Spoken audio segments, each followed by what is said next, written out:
Assalamualaikum dan selamat sejahtera. Hari ini kita akan sambung topik Sains tingkatan 3 bab kereaktifan logam dengan 4.2 siri kereaktifan logam. Okey, sebelum ni kita dah belajar bahawa mineral ada dua, satu unsur, satu sebatian. Okey. Jadi semua unsur-unsur yang wujud dalam kerak bumi ni dia mempunyai kereaktifan yang berbeza-beza terhadap oksigen. Okey, maksudnya apa?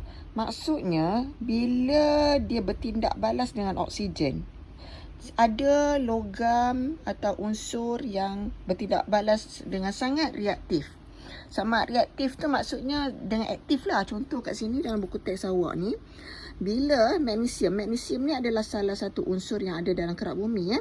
Jadi magnesium bila dia bertindak balas dengan oksigen, maknanya bila dia terbakar dalam udara, sebab dalam udara ada oksigen. Jadi bila magnesium bertindak balas dengan oksigen atau terbakar dalam udara, dia akan menghasilkan satu tindak balas yang sangat cergas yang menghasilkan satu nyalaan yang terang. Maknanya bila dia terbakar tu dia menyala dengan cahaya yang terang. Okey, jadi contoh kat sini, dalam tindak balas yang cergas antara logam yang lebih reaktif seperti magnesium dengan oksigen, nyalaan yang terang diperhatikan. Maknanya kalau satu logam tu reaktif, okay, dia punya istilah reaktif okay. Jadi kalau satu logam tu reaktif, maka bila dia terbakar dengan oksigen, dia akan memberikan satu nyalaan yang terang. Okey, kita ada satu contoh lagi, logam yang tidak reaktif. Okay, macam mana yang dikatakan logam yang tidak reaktif ni? Okay, contoh paling senang adalah besi. Okey, unsur besi. Okey, unsur besi ni, kita tahu besi itu bila terdedah pada udara, maknanya dia terdedah pada oksigen lah. Macam magnesium tadi, bila dia terdedah pada udara, dia bertindak balas dengan oksigen yang ada dalam udara itu, dengan senangnya dia boleh terbakar. Ya. Tapi kalau besi, kita tahu besi ni sentiasa kita guna setiap hari. Dan dia terdedah pada udara, maksudnya dia sentiasa terdedah pada oksigen. Tapi kita tak pernah pula tengok besi terbakar. Okey, kenapa? Okey, kalau kita lihat, besi dia berkarat. Berkarat ni sebenarnya adalah bila besi itu bertindak balas dengan oksigen, hasilnya adalah karat. Cuma bila dia mengarat atau menjadi karat, dia tak adalah sampai menghasilkan api dan sebagainya. Tetapi tindak balas besi dengan oksigen tu sentiasa berlaku sebab dia terdedah pada udara, iaitu dia terdedah pada oksigen, tetapi dia berlaku perlahan-lahan dan dia tidak melibatkan pembakaran yang dengan cahaya terang dan sebagainya. Maksudnya besi ni tidak reaktif atau kurang reaktif bila bertindak balas dengan oksigen. Okey, jadi sebenarnya semua besi yang terdedah pada udara itu boleh berkarat, dan masa dia berkarat itu sebenarnya dia sedang bertindak balas dengan oksigen, cuma dengan kadar yang perlahan. Okey, jadi kita kata kat sini, dalam tindak balas yang kurang cergas antara logam yang kurang reaktif, okey, maknanya besi ni kita kata kurang reaktif, hanya baraan atau perubahan warna yang berlaku secara perlahan-lahan. Jadi besi ni adalah satu contoh logam yang kurang reaktif. Magnesium adalah contoh logam yang sangat reaktif, di mana magnesium ni bila terdedah kepada udara, kerana udara ada oksigen, dia mudah terbakar ya. Okey, dan mengambil masa sekejap saja untuk terbakar, dan besi ni mengambil masa yang agak lama Okey, jadi di sini kita tahu bahawa apa-apa unsur ataupun kita sebut logam logam yang berada dalam kerak bumi, okey, sebenarnya dia mempunyai sifat kereaktifan logam. Kereaktifan ni kalau bahasa biasa dia kecergasan lah, tapi kita tak cakap perkataan kecergasan.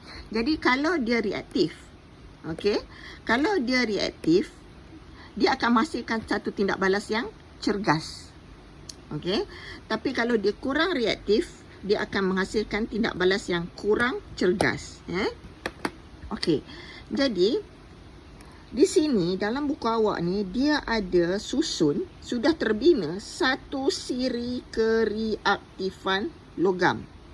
Okey, jadi macam mana dia bina siri kereaktifan logam ini? Okey, ini adalah semua logam-logam yang sudah disusun mengikut kereaktifannya. Maknanya yang mana reaktif dengan oksigen dia letak di depan, yang mana kurang reaktif dengan oksigen dia letak di belakang. Okey, kalau awak tengok sini magnesium tu yang ini nombor 4. Ni magnesium. Besi ni tadi adalah ferrum. Ni ferrum. So magnesium tadi yang ini, ferrum ni yang ini, tadi kita lihat magnesium ni lebih reaktif bila bertindak balas dengan oksigen.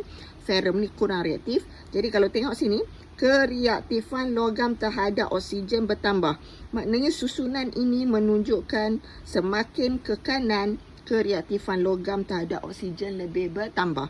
Maknanya kalau kita ambil K ini adalah logam kalium. K adalah kalium. Kalium ni kalau kita dedahkan kepada udara, dia akan bertindak balas dengan oksigen. Berbanding dengan magnesium, dia juga akan bertindak balas dengan oksigen. Jadi kalau magnesium ni berada di belakang kalium, iaitu dia kurang reaktif daripada kalium, maksudnya kalau kedua-dua ini didedahkan kepada udara, kepada oksigen, kalium ini akan menghasilkan cahaya pembakaran yang lebih penyalaan pembakaran dia akan lagi terang daripada magnesium. Okey. Dan okey, saya akan sebutkan ya, kalium, natrium, ini semua adalah nama-nama logam. Cuma dalam buku awak ni dia tak ada. Ada kat sini, kat belakang ni ya. Kalau kita nak tengok ringkasan dia, K adalah kalium, N adalah natrium, Ca adalah kalsium, Mg adalah magnesium, Al adalah aluminium. Okey, kita abaikan dulu yang dua. C dan H ni abaikan dulu. Z adalah zinc, Fe adalah ferrum. Ni besi tadi. Okey. Stannum adalah timah, Pb plumbum adalah Sn ni stannum tapi nama biasa dia timah. Pb plumbum, Cu cuprum, Hg ni mercury. Mercury ni raksa ataupun cecair yang ada dalam termometer tu ya. Okey, dalam semua logam cuma mercury sahaja cecair, yang lain semua pepejal ya. Ag adalah argentum, Au ni aurum ataupun nama biasa dia emas.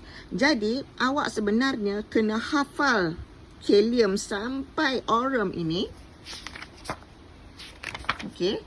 Tadi kalium sampai aurum ini, di mana susunan ini awak perlu hafal untuk memudahkan pembelajaran selepas ini ya. Jadi ini kalium lebih reaktif dari natrium, natrium lebih reaktif dari kalsium, kalsium lebih reaktif daripada magnesium, magnesium lebih reaktif daripada aluminium, aluminium lebih reaktif daripada zinc. Okey, dan zinc lebih reaktif daripada ferrum, maksudnya ferrum kurang reaktif berbanding zinc. Dan seterusnya, stannum ni timah, plumbum, cuprum, mercury atau raksa tadi, argentum dan aurum. Jadi semakin ke kanan, kereaktifan logam terhadap oksigen semakin bertambah, maksudnya dia lebih senang bertindak balas dengan oksigen. Okey, semakin ke kiri dia makin kurang reaktif atau kurang bertindak balas dengan oksigen. Okey. Jadi itu maksud kereaktifan logam dan ia boleh disusun dalam satu siri yang kita panggil siri kereaktifan logam. Okey, selepas ni kita akan bincang pula satu eksperimen macam mana kita susun semua ni. Okey.